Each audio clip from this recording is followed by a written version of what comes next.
Hello everybody! Hello sa inyong lahat and kamusta Philippines? Good morning, good day sa inyong lahat. Good day world. And here comes the Miss Cosmo 2024 Glam Shot is out.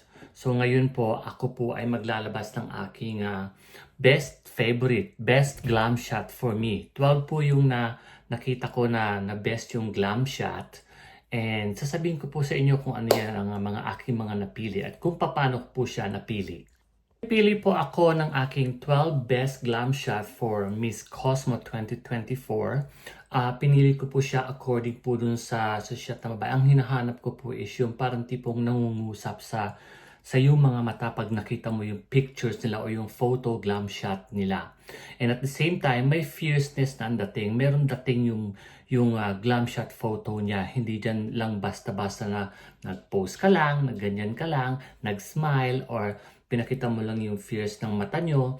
Kumbaga, merong message pag nakita mo yung glam shot photo niya, may inihahatid sa'yo na mensahe yung girl. So, yeah, ito na. Ilalabas na natin ang aking number 12. Ang aking number 12 po ay si Miss Armenia. So, nakita nyo naman si Miss Armenia, di ba? Ang ganda-ganda ng posing niya. Tapos yung kanyang malaking mata na hazel eye na mata niya talagang nangungusap sa iyo. Parang yung tipong, hey, look at me, di ba? Ang ganda-ganda ko. Parang mga ganun ang dating sa akin. Hindi ko yan pinalampas. Ang sumunod ko naman na pang number 11 ko ay si Miss Brazil. O, di ba? Si Miss Brazil hindi magpapahuli ang mga yan.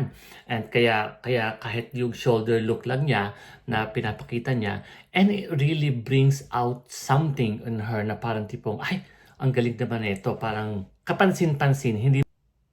And of course, hindi po tayo magpapahuli sa number 10, kundi ang aking Miss Canada. For everybody knows, ako nga po pala ay taga dito sa Canada. Sa Alberta po ako nakatira. Kaya dapat, suportahan ko rin po ang aking, kung saan ako ngayon, ang aking bansa ngayon. Pero syempre, ano ang nakita ko sa Miss Canada? Si Miss Canada is talagang makikita nyo naman ang kanyang kagandahan sa kanyang pag-post na yun na nangungusap na, hello everyone, I'm here, I'm the True North competitor. And sumunod naman po dyan ay si Miss England. O diba, meron tayong red-haired candidate kundi si Miss England. And nagko-complement po yung kanyang red hair sa kanyang really silk white skin na talagang ang puti-puti niya, diba? Tapos makikita nyo naman yung kanyang eyes na kulay blue, blue, and it's really popping out sa kanyang mga features ng kanyang hair color, her skin, and yung gown niya. And hindi mo talaga siya makakaligtaan sa round na ito. At syempre, hindi rin magpapahuli sa inyo, sa akin, si Miss Honduras. Alam nyo, meron dito kay Miss Honduras na parang talagang parang tipong hindi mo siya makakaligtaan. Basta, iba yung dating niya sa akin. And syempre, ang sumunod dito ay si Miss Indonesia. Hindi rin magpapahuli si Miss Indonesia at hindi rin pwedeng hindi mo siya mapansin. At talagang yung kanyang mga mata ay nangungusap rin na parang tipong, hoy, andito ako. And talagang nakot naman yung attention ko sa kanya. At hindi rin magpapahuli si Miss Peru. Gustong-gusto ko si Miss Peru. I really like her smile. Parang it's so relaxing to see her smiling like that and really caught my eye too. At eto na nga po sa aking number 5. Nako, number 5 na tayo. Wala na pong iba kundi ang aking napili ay si Miss New Zealand, si Frankie Russell.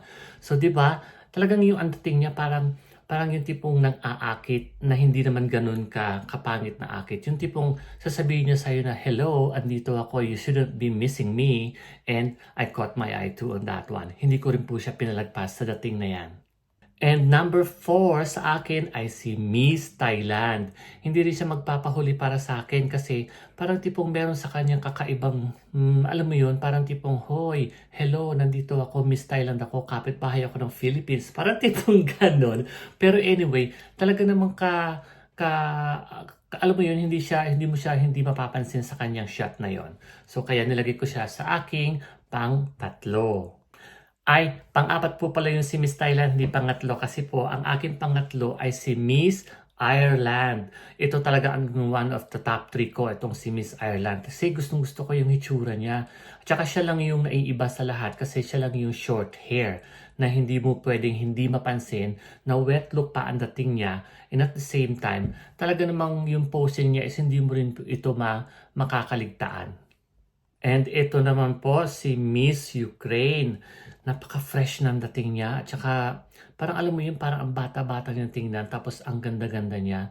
And then yung posing niya, hindi mo rin siya mabasta-basta makakaligtaan. And that's why siya ang isa sa aking mga top 3. And then syempre, ang aking number 1 po ay ang ating Philippines. It doesn't mean na taga-Philippines po ako, Pilipino ako, siya makikita kong ina-number 1 ko. Dahil siya naman po talaga ang may pinakamagandang posing at may pinakamagandang glam shot.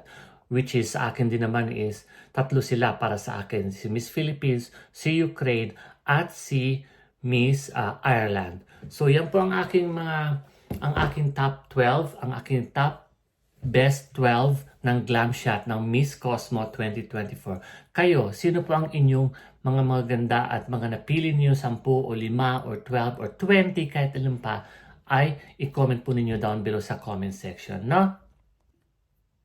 So ayan mga kaibigan, ang aking top 12 na nagustuhan ko sa glam shot na inirelease ng Miss Cosmo 2024 nitong mga nakaraang araw lang. So kayo, i-comment na lang ninyo kung sino yung mga top 3 ninyo or top 5 nyo ha. And until next time, magkita-kita po ulit tayo dito lang po sa channel ko. At don't forget to like and subscribe my channel. Thank you! Bye-bye!